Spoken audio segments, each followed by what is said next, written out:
ஒருத்தன் போய் குருக்கிட்டே போய் கேட்டுக்கிறான், எனக்கு ஏற்ற குரு எனக்கு சொல்லு. நீ எந்த மாதிரி குரு எதிர்பார்க்குற? அவன் சொல்லிடுறான், அவர் மேலே வாசனை வரணும். அவர் மேலே என்ன வரணும்? வாசனை வரணும். அவர்கிட்ட போனாவே வாசனை வரணும்.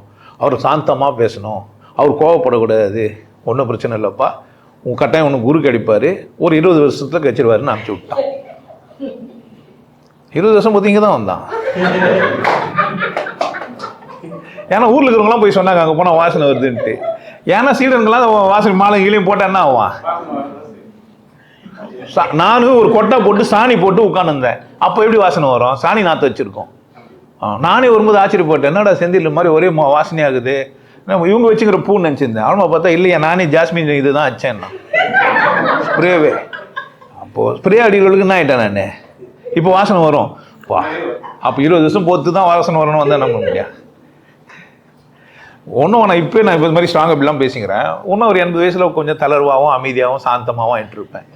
உனக்கு சாந்தமான ஒரு குரு வரணும்னா எப்போ வரணும்?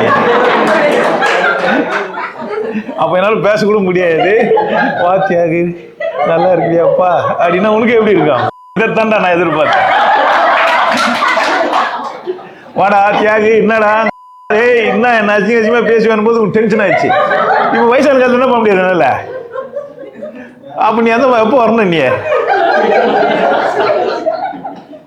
லாஸ்ட்ல பாரு, உன் கேள்வி எல்லாம் ஜோக்கு சிரிக்கிறதுக்கு ஆயிடுச்சு.